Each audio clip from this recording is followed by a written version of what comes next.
So, last night, Arsenal continued their 100% start in the Europa League with a 3-0 victory over Dundalk. In this video, I look back on that performance.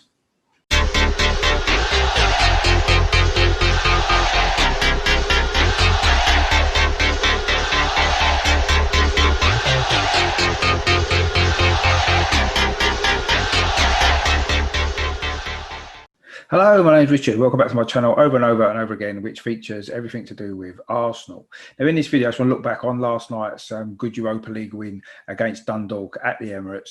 Just before I do that, I just want to make sure that you are subscribing to my channel. If you like what I do, please click the subscribe button. If you like this video, please give it a thumbs up as well, as it really does help it to grow. And if you've got any comments at all about the performance last night or anything to do with Arsenal at all, please drop them in the box below, because I do like to hear from you guys as well. So last night then, really good performance in the end, wasn't it, against Dundalk, a 3-0 victory. All three goals actually came within 4 minutes of play either side of half time. And really the game went pretty much as expected, didn't it? Arsenal dominated possession. Most of the game was played in a Dundalk half of the pitch. And in the end, it was just a matter of how many goals Arsenal would score. Once they got the first one, it was always going to be a comfortable victory, wasn't it? I mean, fair play to Dundalk. They came, gave their all, defended well at times, fully committed. But unfortunately for them, we just had a little bit too much quality. Now, in terms of the team selection, there was one or two surprises maybe thrown in, as you'd expect with Mikel Arteta. So how we lined up was, in goal was Alex Renarson, of course, his first appearance for the club since his move in the summer. He actually became the 875th different player to make his first team debut for Arsenal. So fantastic achievement for him. It looked like actually a back four on paper.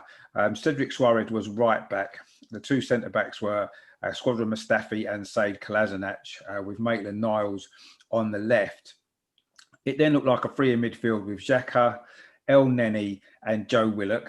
And then the front three was Reiss Nelson, Eddie Nketiah through the middle, and Pepe, who actually started on the left. I did call switch over to the right at times as well. So that was a team then, which reasonably strong team actually. And bearing in mind, we've got a lot of injuries in the defence in particular, so quite a lot of changes there. But overall, it was a strong team. But also, it gave a few of the young players who haven't maybe played too many minutes this season, it gave them an opportunity, didn't it? So Maitland-Niles, for example, Joe Willock, Reiss Nelson in particular, those three got good game time. In fact, all three of them played the full 90 minutes. The game started as you'd expect, really. Arsenal taking the game to Dundalk, who pretty much had everyone behind the ball. We still seem to be lacking a little bit of fluidity in our attacking play.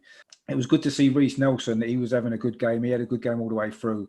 But the main difference for me in this game was Joe Willock. Finally, we had a midfield player who was looking to run with the ball, run in behind, and get on the end of things. And he did, of course, score a great goal.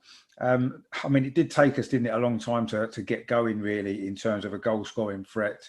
We could maybe have had a penalty, actually, quite early on. Eddie Nketiah seemed as though he was caught from behind by one of the Dundalk defenders, but the referee wasn't having any of it. And in fact, a strange statistic was, this is the first time ever in the Europa League that a team haven't conceded any fouls in the game. Dundalk didn't actually concede a foul. Wasn't so much they didn't commit a foul, they committed several. There was one in the second half in particular where their defender grabbed the shirt of, I think it was Reiss Nelson, pulled him back. But the referee didn't give a foul. So there was quite a few incidents like that. So this early one in the penalty area, Nketiah, that could easily have been given as a penalty, but of course it wasn't, because it was Arsenal.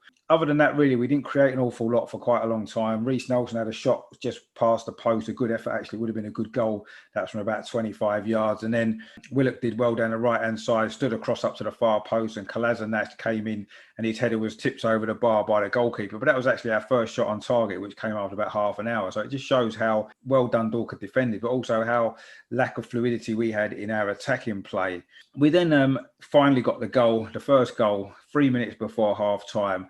Just before that, actually, Eddie Nketiah had a good chance in the 6-yard box. The ball had ricocheted to him and he poked it wide. But just a few seconds later, we got a corner. The Dundalk goalkeeper completely missed it. The ball bounced off one of the defenders, and the first player to react was Eddie this time, stabbing the ball home into the corner, again from inside the 6-yard box. Kind of shows what he's all about, doesn't it? A real fox in the box, 6-yard box goal poacher. And he got his reward with the first goal to make it 1-0. And then almost immediately, we made it 2-0. Again, Eddie was involved. It was a good run, actually. He drove forward from the midfield. He played the ball into Pepe.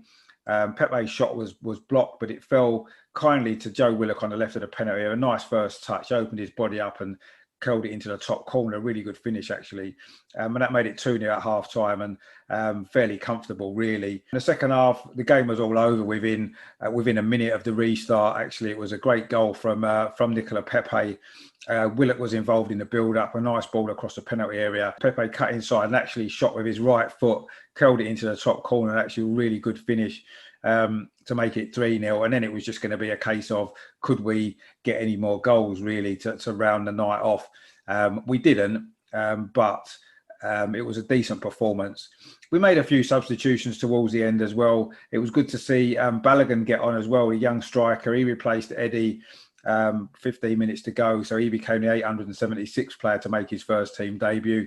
Didn't really get an opportunity to get a chance to score, but he certainly had some good runs off the ball. Some of the other substitutions was a little bit surprising. For example, Kieran Tierney came on for Granit Xhaka, again with 15 minutes to go.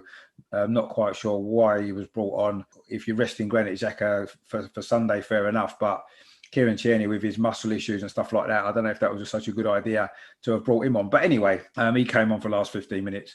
Ceballos also replaced Mustafi as we changed the shape of the team later on. Willian as well replaced Pepe. Now, Pepe looked quite disappointed to go off.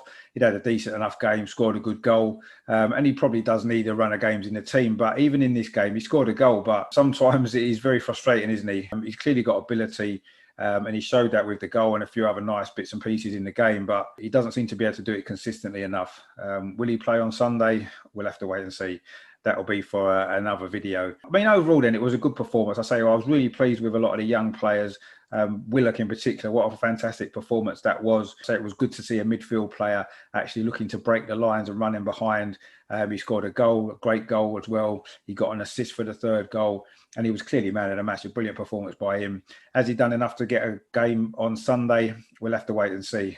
Worst thing for me is he should definitely be on the bench, because he can offer us something different in midfield, certainly from an attacking perspective. But we'll see. In terms of the goalkeeper, Renarsson, he couldn't have wished for an easier debut, could he? He had one early save to make. He dived down well to his right-hand side to push an effort around the post, although replay showed it was probably going to swing wide anyway. He looked fairly comfortable. A few corners he held well. He looked quite comfortable with the ball at his feet as well. Obviously, he's going to get a harder test than this, isn't he? If he plays in some more games later on in the season. But a decent debut, a clean sheet as well. Can't really have asked for any more than that. And even some of the more experienced players who played, I thought, did well. El Neni in midfield as well put another decent performance in. He's really consistent, isn't he? Every single time he's played this season, he's been consistently good. Another decent performance from him as well.